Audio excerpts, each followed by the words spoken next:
Welcome to Christ Vivant Luxembourg. Welcome to Christ Vivant Luxembourg. Bienvenue à l'église de Christ Vivant Luxembourg.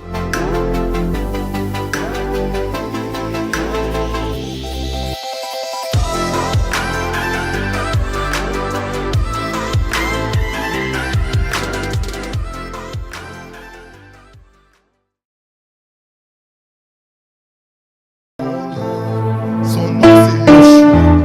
Yeshua.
bénisse une personne. Que Dieu bénisse une personne. Que Dieu bénisse une personne. Que Dieu bénisse une personne. Alléluia. Que Dieu bénisse une personne. Je suis en train de prêcher. J'ai commencé à gérer le service. Oh,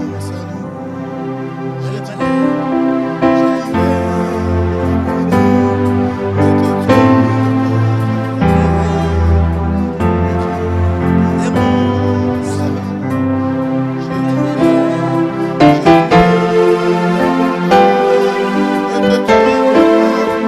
Vous savez pas pourquoi j'insiste. J'avais dit que je vais prier pour les gens. Le Seigneur m'a fait montrer les mercredis, je ne sais plus où, les dimanches passés, que les gens ils avaient beaucoup de problèmes. C'est-à-dire que dans leur profondeur, dans leur âme, les gens pleuraient. C'est pourquoi j'insiste sur cette partie. Je dirai à mon âme. Je dirai à mon âme, ne te trompe pas, car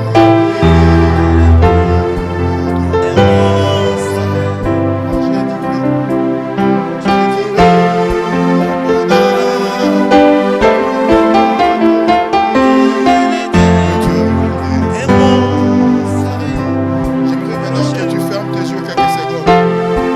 Commence à regarder ton âme et la profondeur de ton âme. Commence à regarder le vent qui souffle dans ta vie et qui trouble ta pensée. Commence à regarder ce qui dérange ta vie et t'enlève la paix. Commence à regarder au plus profond de ton cœur ce qui trouble tes sommeils. Le sommeil agité parce que l'ennemi s'est levé. Il y a un vent qui souffle. Je suis venu dire à ton âme, ne te trouble pas, que cette âme ne se trouble pas, car il y a un Yoshua et son nom. Je suis venu te dire, ne te trouble pas, ne te trouble pas, mon âme ne te trouble pas, mon âme ne manque pas la paix, mon âme ne manque pas la paix, ne trouble pas. À mon âme, à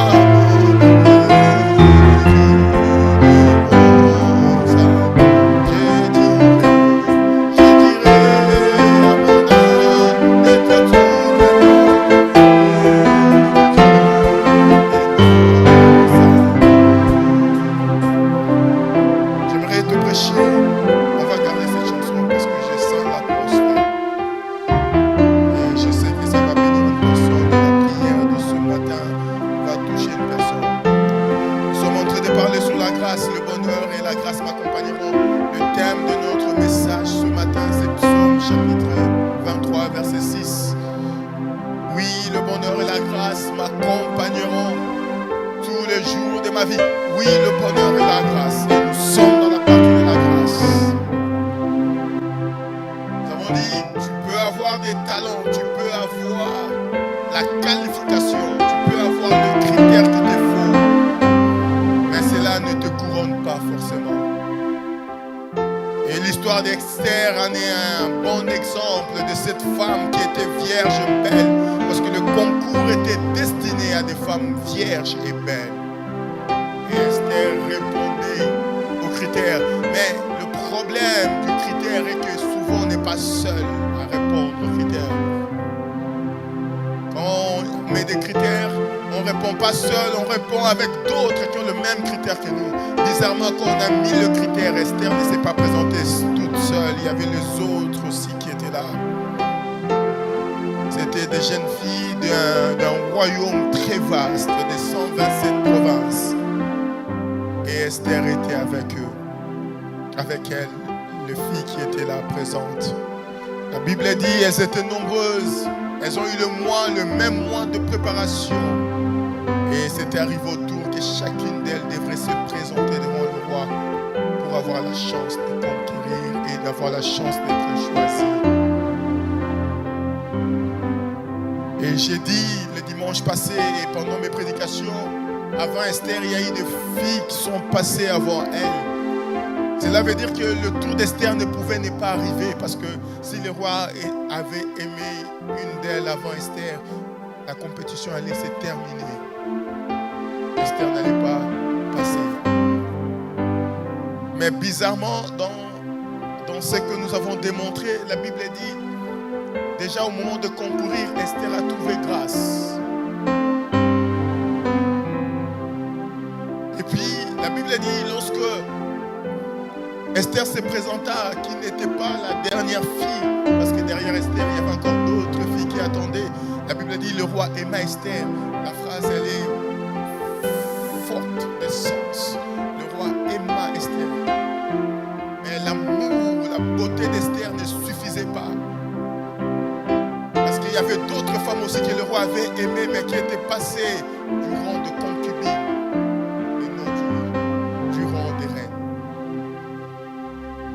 La Bible dit, lorsque le roi aima Esther, il l'aima de tout son cœur, mais il y avait un problème. Le couronnement ne dépend pas seulement de l'amour, il faut qu'il y ait quelque chose en plus.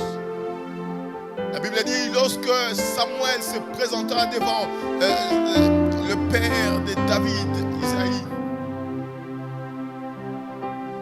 la seule chose que Dieu lui avait dit, va dans cette maison, je choisis un roi.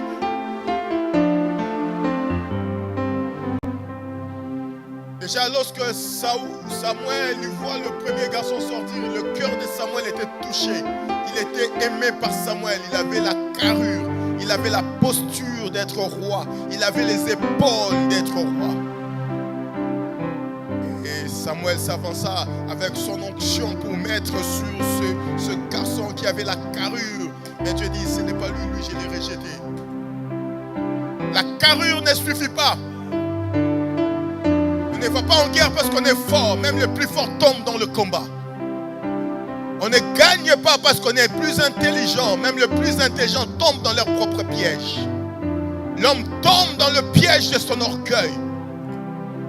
On ne triomphe pas parce qu'on est destiné à triompher. Il faut qu'il y ait quelque chose. Devant le combat de guerrier, il faut que tu puisses avoir quelque chose. David devant Goliath, Goliath était sûr de sa force et il était sûr de sa carrière de combattant. On ne met pas l'avenir d'une nation entre les mains d'une personne qui n'est pas forte. C'est-à-dire que l'avenir de Philistin était entre les mains de Goliath parce qu'ils avaient confiance à ces guerriers. Ils se disaient probablement cet homme est en mesure de nous donner la victoire qu'on cherche.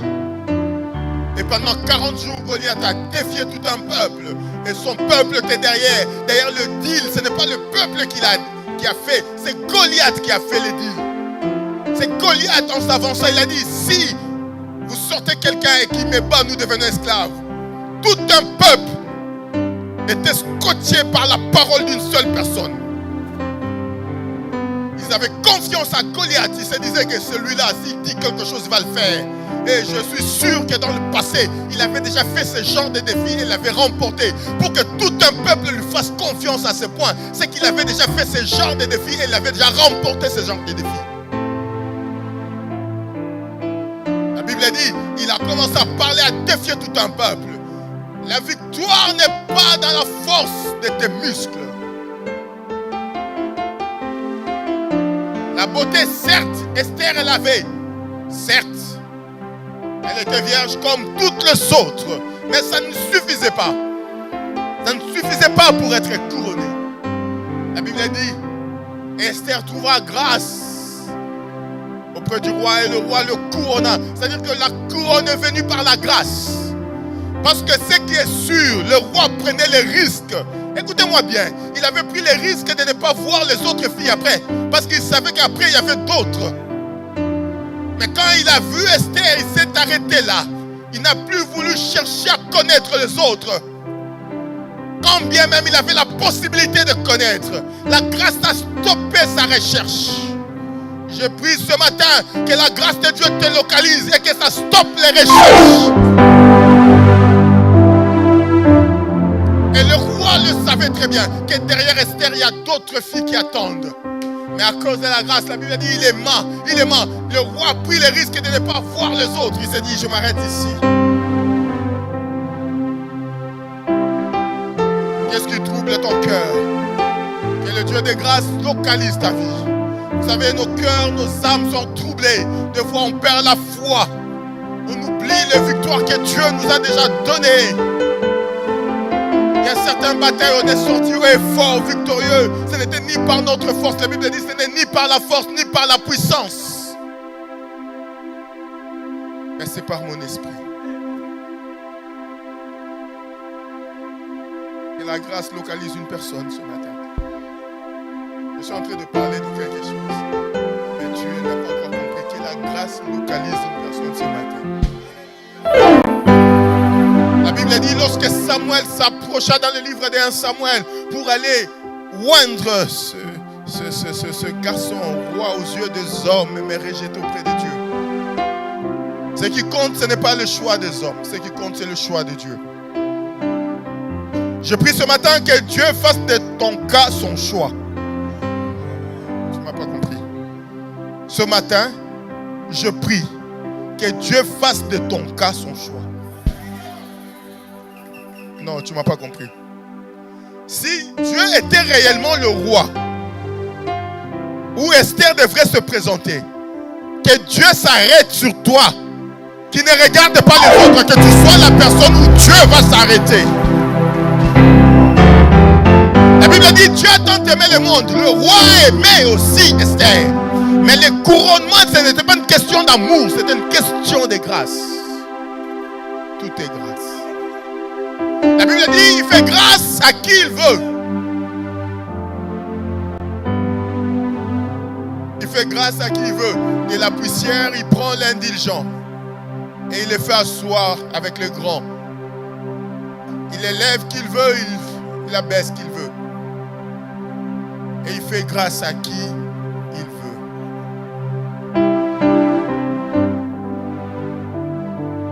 Et j'ai dit à une personne, la grâce n'empêche pas de prier. Vous savez, il y a certaines personnes qui oublient, ils pensent qu'il ne faut pas prier. C'est pourquoi on est là, on va prier sous la grâce. Vous savez, devant le combat de nos vies, nous devrions prier. La Bible dit, lorsqu'il est dit de tomber. Et vous ne voyez pas que c'est bizarre. C'est-à-dire que le sort de tout un peuple dépend de la désobéissance d'un homme, Mardochée. Il met le sort de tout un peuple en jeu. Le sort de Philistin dépend de la bouche de Goliath. Aujourd'hui, tu es dans cette famille, tu es dans ta famille là où tu es né. Mais n'oublie pas que là où tu sors, il y a certaines malédictions qui ne dépendent pas de toi, qui dépendent des gens qui étaient avant toi, qui ont défié les choses, qui ont pris des engagements avant que tu viennes. Et le sort de ta vie dépend aussi de ça. Et si l'Éternel ne te fait pas grâce, et si Dieu ne t'enlève pas dans ces choses, c'est fini. Est-ce que quelqu'un comprend? En fait, la grâce, c'est quelque chose qui va aller te rechercher même quand le monde ne t'a pas regardé. C'est pourquoi quand vous regardez l'histoire de David, lorsqu'on a fait passer 7 de ses frères, lui n'était pas présent. Et personne n'a fait attention, ni ses frères, ni son père, ni ceux de sa maison. Personne n'a regardé David. Il fallait que Dieu rappelle à Samuel. Et Samuel repose la question. Est-ce que c'est là, c'est tous tes fils, ou tu as encore un autre qui se cache?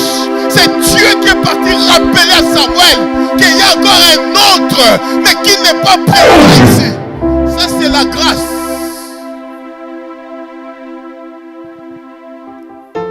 C'est bizarre. Un père qui se rappelle, il dit, tiens, il y a encore un autre. Des fois, l'oubli, ce n'était pas intentionnel. Je ne pense pas que ce père avait vraiment besoin d'oublier. Mais c'était le combat de la vie qui s'était élevé.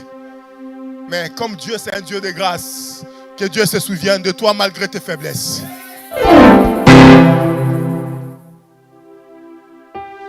J'ai encore un autre. Et puis, Samuel dit, j'ai encore le temps. On va le chercher. On va le chercher. J'ai le temps. On va le chercher. On avait compté 7, il fallait répéter encore. Et Dieu a patienté. Je prie que Dieu patiente jusqu'à ce que tu passes. Tu ne m'as pas compris. Ma prière ce matin est que Dieu patiente jusqu'à ce que tu passes. Que Dieu bénisse toute personne qui sert cette parole. Je prie ce matin que le Dieu que je sers toute ma vie patiente jusqu'à ce que tu passes. Est-ce qu'il n'y a pas un autre? Il dit, si j'ai un qui est berger. Lui n'est pas guerrier. Lui, c'est un berger. Mais c'est que le père ne savait pas. Et je pense que cette histoire aussi, ses frères ne le savaient pas. C'était le secret de David. Parce que ce secret, David va le révéler devant le Goliath. Il dit, parce que quand David y va, si ses frères savaient ce secret-là, ils n'allaient pas douter de ses talents. Le père dit, ce garçon, c'est un berger, ce n'est pas un guerrier. Les guerriers sont là, lui, c'est un berger. Il dit, je veux ce berger. Et lorsqu'on amène le berger, mais ceux qui ne savaient pas, yes, même dans la bergerie là-bas, Dieu est en train de former un guerrier qu'ils n'avaient pas vu. Même dans le moment le plus difficile de ta vie, quand tu penses que tu es submergé par les problèmes, je suis venu dire à une personne, c'est une formation que Dieu est en train de former ton cœur. Parce qu'il y a des combats à venir qui t'attendent. Il faut avoir la carrure et les épaules pour dominer. C'est pourquoi lorsque David se présenta devant Saoul, il dit, moi je vais aller combattre. Ses frères lui disent, mais toi tu es orgueilleux. Toi, qu'est-ce que tu vas aller faire? Nous les guerriers, on se cache, toi tu veux.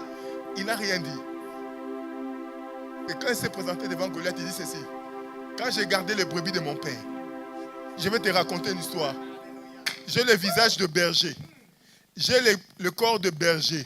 Mais j'ai la force de guerrier. Je vais t'expliquer. Je n'ai pas fait la même guerre que toi. Toi, tu étais avec les hommes. Mais moi, je me suis battu avec les animaux. C'est pourquoi j'ai dit une fois ici, ne sois pas comme les humains. Ne cours pas à la vitesse des humains. Cours à la vitesse plus que les chars.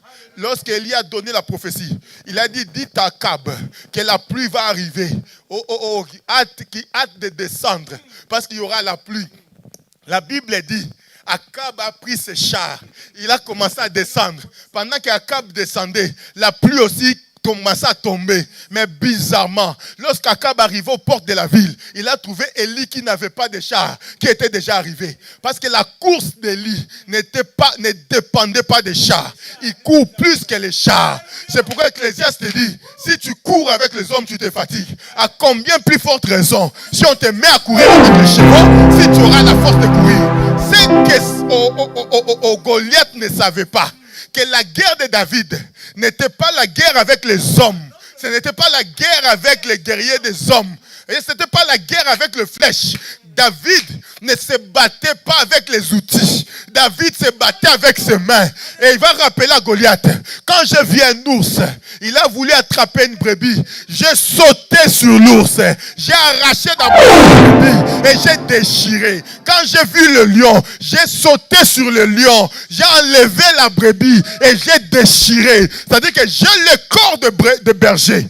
J'ai le physique de berger, mais en moi, j'ai la force de guerrier. Des guerriers comme toi, mais j'ai une force qui dépasse ce que tu imagines. Aïe, aïe, aïe, aïe, aïe, aïe, aïe. Laisse que tes ennemis sous-estiment ce qu'ils voient. Parce que ce que l'homme voit n'est pas ce qui est réellement. Ce que les hommes voient, c'est ce qui apparaît. Ce qui est, c'est ce que Dieu a caché dedans. Les hommes, quand ils regardent, ils voient le physique, ça ne tient pas. Mais bizarrement, dans la sélection, c'est Esther qui doit tomber dedans. Je prie ce matin que tu sois l'Esther de ta famille. Que les souvenirs oubliés, que Dieu se rappelle. Je prie pour chaque œuvre que tu as accomplie pour Dieu, que Dieu se rappelle. Je dirais à mon âme, ne te trouble pas. Le Dieu du monde.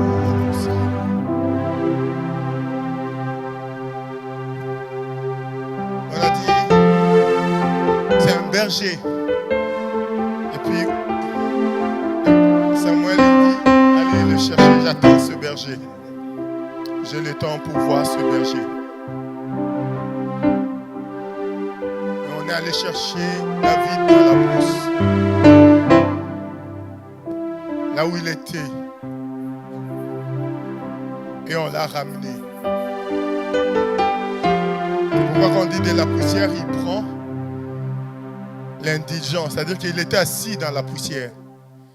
Il sentait l'odeur des brebis. Qui a déjà vu ça? les bergers sentent l'odeur de leurs brebis.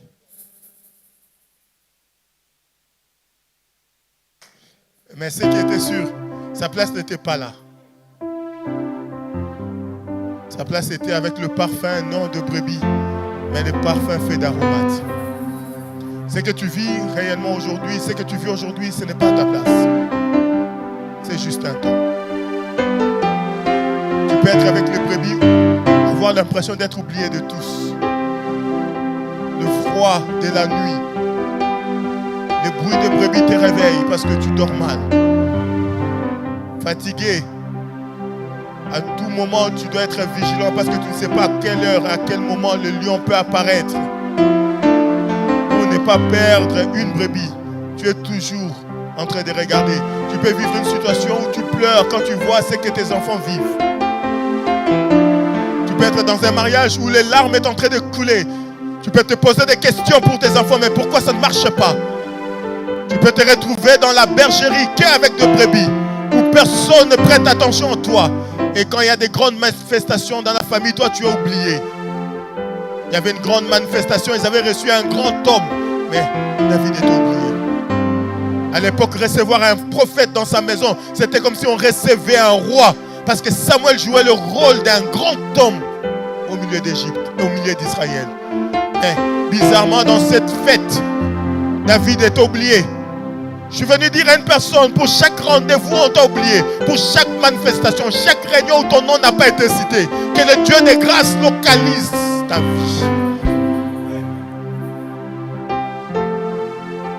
Pendant qu'il était dans le froid, oublié de tous, le regard de Dieu était sur lui. Tu peux être là aujourd'hui assis, tu te poses des questions. Je prie, mais ma vie ne change pas. Je cherche Dieu, c'est comme si je ne le cherchais pas. Tout est toujours la même. Je suis venu dire à une personne, tout est une question de temps. Et en écoutant ce message, Dieu veut révolutionner ta foi. Dieu veut changer ta vie. Il n'y a que Yoshua qui peut changer. J'ai dit, oh, il est au-dessus de tout et il règne.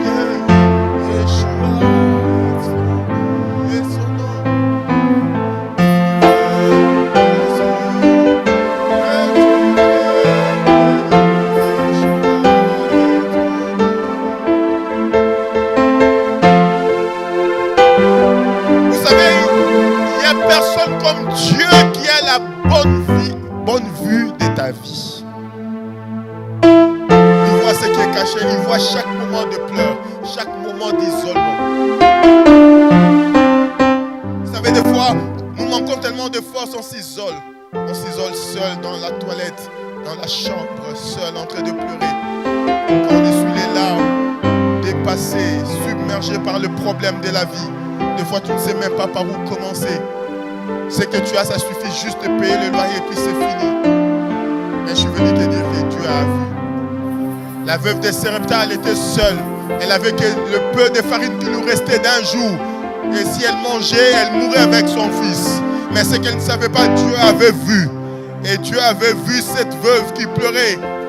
Je suis venu dire à une personne, quel que soit le moment de faiblesse que tu traverses, le rejet que tu peux subir, Dieu voit. Et Dieu dit à Élie ceci, lève-toi, va à Sarepta, je prépare une veuve. Je vais lui dire à une personne, pendant qu'on envoyait Élie, la veuve n'était pas au courant que Dieu l'avait préparée. Je suis venu dire à une personne ce matin, pendant que tu es là, tu ne sais pas ce que Dieu a préparé pour toi. Surprise que quand tu vas ouvrir ta boîte, tu seras étonné de voir ce que Dieu a préparé pour toi. Imaginez, il te reste juste une petite portion et manger, mourir. Et il y a un homme qui toque à ta porte et dit, Dieu m'a envoyé. Dieu m'a envoyé, mais c'est bizarre ton Dieu. Si je toquais à ta porte et je te disais, Dieu m'a envoyé, je viens chercher les 1000 euros qui te restent dans ton compte. Tu vas me dire, le pasteur est fou. Comment Dieu a su qu'il me reste 1000 euros. Et il dit, fais-moi d'abord à manger et je mange. Moi d'abord. Il dit, mais la quantité qui me reste, c'est une quantité pour moi et pour moi. En fait, je suis en train de t'expliquer ceci. Ce qui me reste n'est pas suffisant pour 3 personnes. D'ailleurs, pour 2 personnes, c'est déjà limite. Parce que si on mange aujourd'hui, c'est fini. Donc, si tu es une troisième personne qui se rajoute à la nourriture, si tu es mal parti, c'est que la veuve ne savait pas qu'Élie était le cadeau de Dieu. Et bizarrement, ce cadeau, quand il arrive, il dit, fais-moi d'abord moi à manger.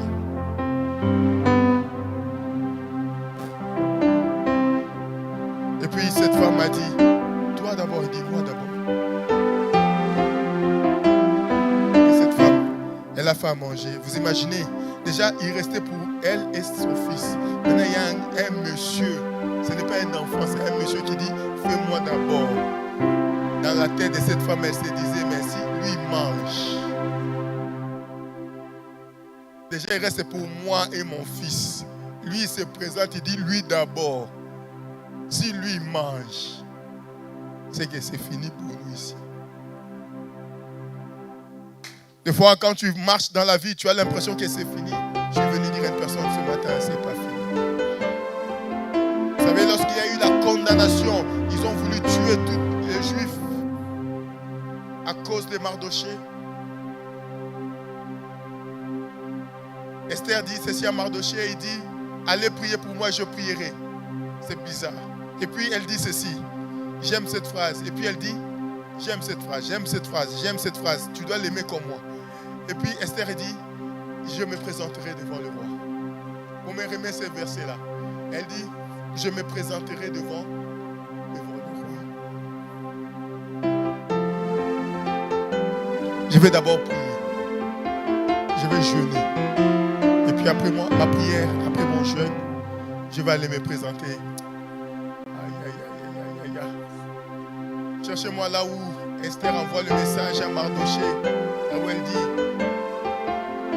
priez pour moi. Ah, ça c'est S.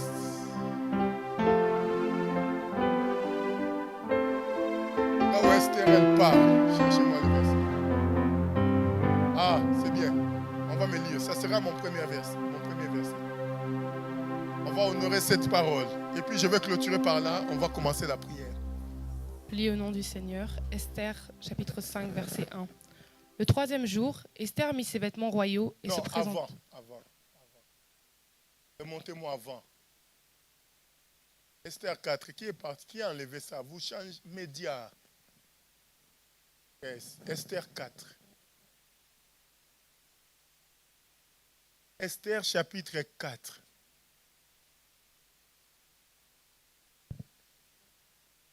À partir du verset 11. Esther chapitre 4, verset 11, je lis au nom du Seigneur. Tous les serviteurs du roi et le peuple des provinces du roi savent qu'il existe une loi portant peine de mort contre quiconque, homme ou femme, entre chez le roi dans la cour intérieure sans avoir été appelé. Celui-là seul a la vie sauve, à qui le roi tend le sceptre d'or. Et moi, je n'ai point été appelé auprès du roi depuis 30 jours. Donc, c'est une femme que son mari n'a plus regardée. Mais c'est à elle qu'on donne la mission d'aller sauver tout un peuple.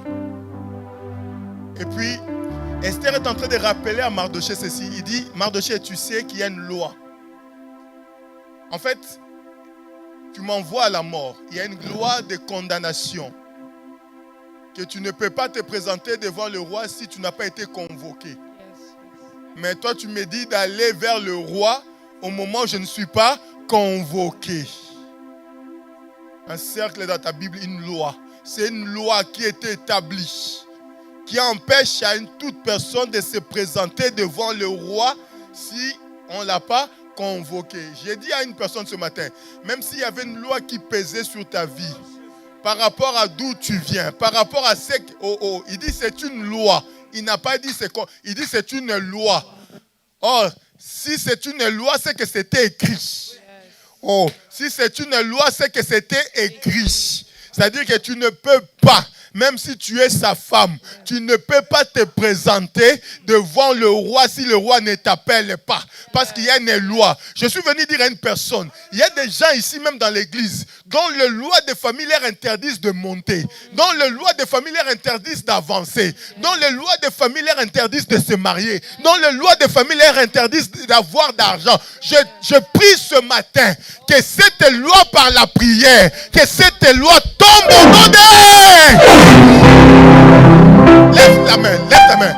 Dis que toutes les lois contre ma vie, venant de ma famille, venant du pays où j'habite, venant de mon travail, venant de mon entourage, toutes les lois qui travaillent contre ma prospérité, contre mon avancement, contre ma joie, contre ma paix, contre mon mariage, que cette loi tombe au nom de...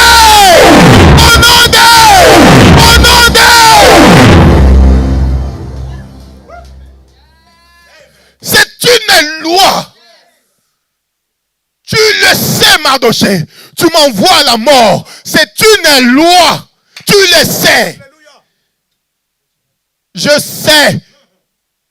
Mais ce que tu ne sais pas aussi, il y a la loi, mais il y a celui qui écrit la loi. Il y a celui qui corrige la loi. Lorsqu'on avance devant Jésus dans Matthieu chapitre 4, le diable lui dit, il est écrit. Jésus lui dit, il est aussi écrit. Il y a une partie de la loi que tu ne connais pas.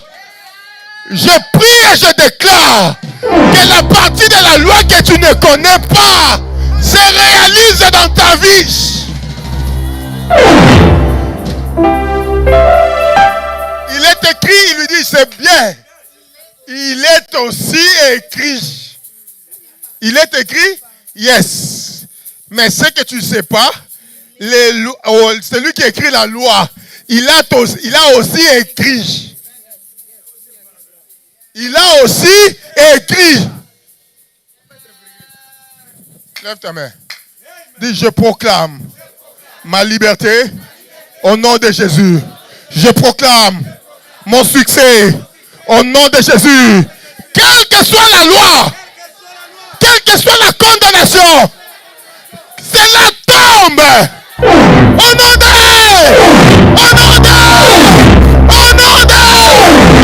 Maintenant que je parle, les chaînes se brisent.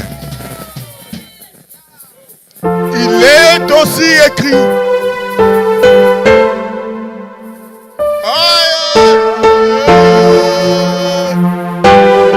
Il y a le roi qui est en train de faire son entrée. Parce que l'histoire de ta vie a été écrite par les hommes. Dieu le seul a changé. Élève ta main, élève ta main, élève ta main, élève ta main. Élève ta main, élève ta main, élève ta main. Élève ta main, élève ta main. Le roi fait son entrée.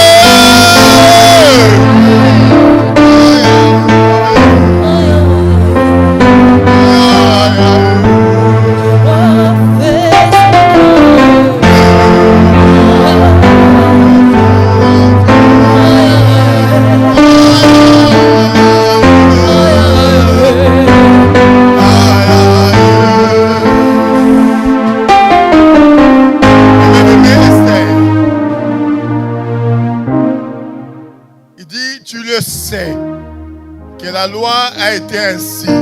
Verset 12. Lorsque les paroles d'Esther eurent été rapportées à Mardochée, yes. Mardochée fit répondre à Esther. Yes. Ne t'imagine pas que tu échapperas seul d'entre tous les Juifs. Yes. Parce que tu es dans la maison du roi. N'imagine pas que tu vas être la seule à vivre. Yes. Parce que la loi te condamne. Ce n'est pas parce que tu es arrivé en Europe que tu n'es pas sous la condamnation. Ce n'est pas parce que tu as trouvé un travail que tu n'es pas sous la condamnation. Yes. Il faut que le roi te libère. Amen. Ne t'imagine pas. Ce n'est pas parce que tu as acheté la maison ou parce que tu as rencontré cet homme que la loi n'existe pas. Elle est là. C'est une épée qui est au-dessus de ta tête. Et si Dieu ne s'élève pas dans ta vie, tu périras. Si tu ne péris pas par la loi du roi, tu périras par l'épée du peuple. Yes. Mais ce qui est sûr, tu périras. Et Mardochée le disait en conséquence de cause. Parce qu'avant Esther, il y avait une reine qu'on appelait Vachi. Yes. À qui les gens se sont rassemblés. Ils ont parlé à l'oreille du roi. Et le roi les a écoutés. Et Vachi a été mis dehors. Donc ne pensez pas, parce que tu es reine, que ton sort ne sera pas mis entre les mains des hommes. Ton sort sera mis entre les mains des hommes. Comme au temps de Vachi. Si ça arrivait une fois, ça peut arriver une deuxième. Ça peut arriver une troisième. Ça peut arriver une quatrième fois. Aujourd'hui, c'est ton jour d'arrêter ce cycle. Que le cycle s'arrête.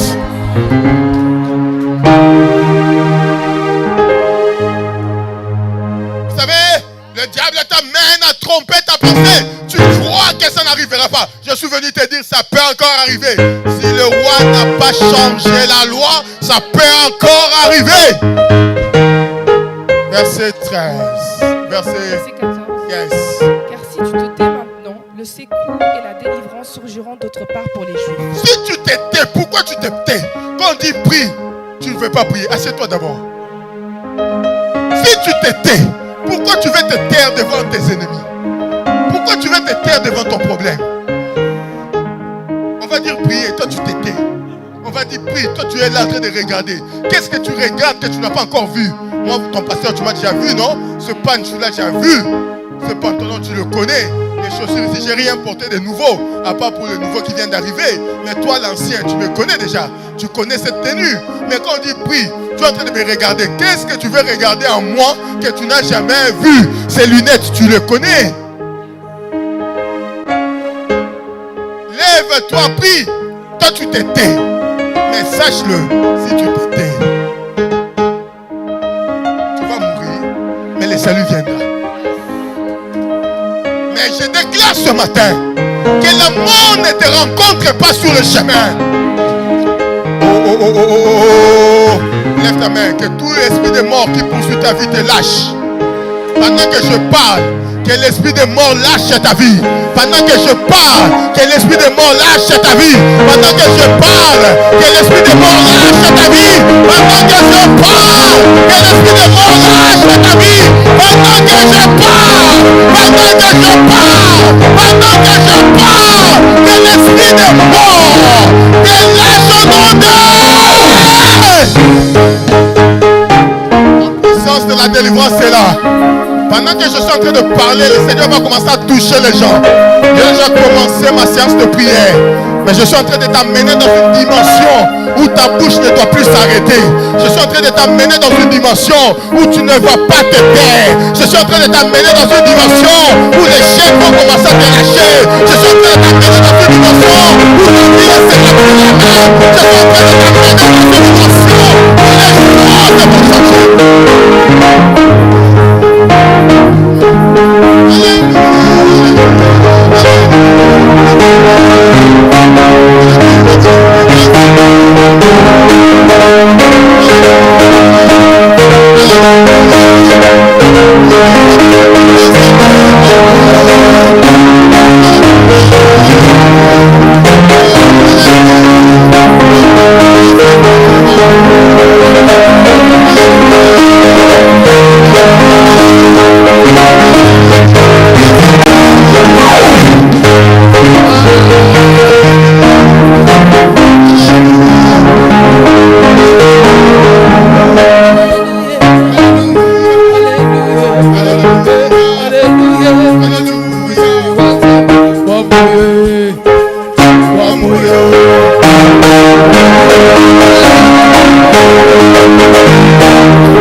sainteté. La délivrance. Pendant que je parle. Yes. Vous allez lever les mains de ce côté. Yes. Que la puissance de Dieu commence à impacter des gens. Ne t'étais point. Que la puissance de Dieu commence à impacter les gens. Alléluia. Soyez saisis par la puissance de Dieu. Soyez à côté d'Andy aussi. Alléluia. Soyez saisis par la puissance de Dieu. Soyez à côté d'Andy. Soyez à côté d'Andy. Soyez saisis par la puissance de Dieu.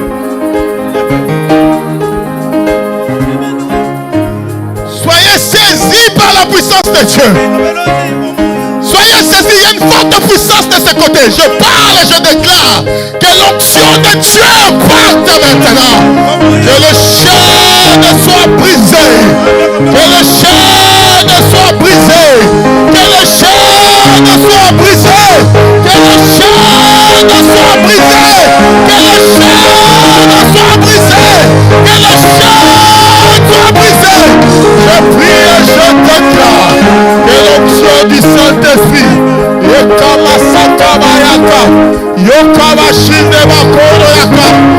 soyez saisis maintenant. Que l'onction qui accompagne ma vie, que l'onction qui accompagne ce ministère, soyez saisis, soyez saisis, soyez saisis, soyez saisis, soyez saisis, soyez saisis, soyez saisis, soyez saisis, soyez saisis, soyez saisis,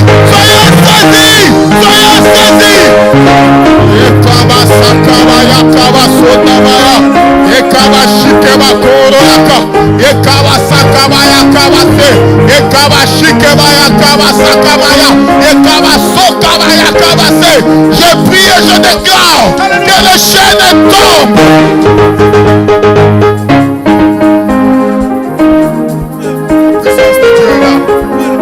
Fermez seulement tes mains, lève tes mains. De ce côté, fermez les yeux et levez vos mains.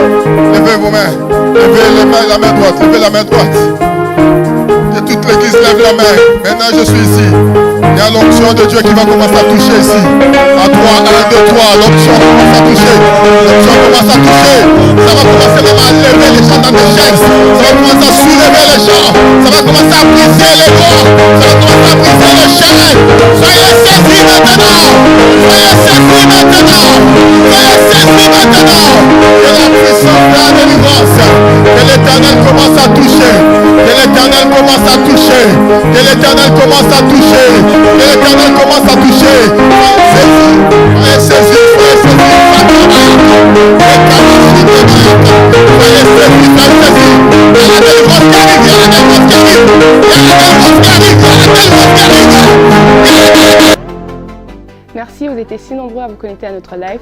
Je vous invite à liker, partager, commenter, abonnez-vous à notre chaîne et cliquez la cloche de notification. Je vous invite à nous suivre sur nos différents réseaux, sur Facebook Église Christ Vivant Luxembourg et sur notre page YouTube, tapez Serge Kalingai.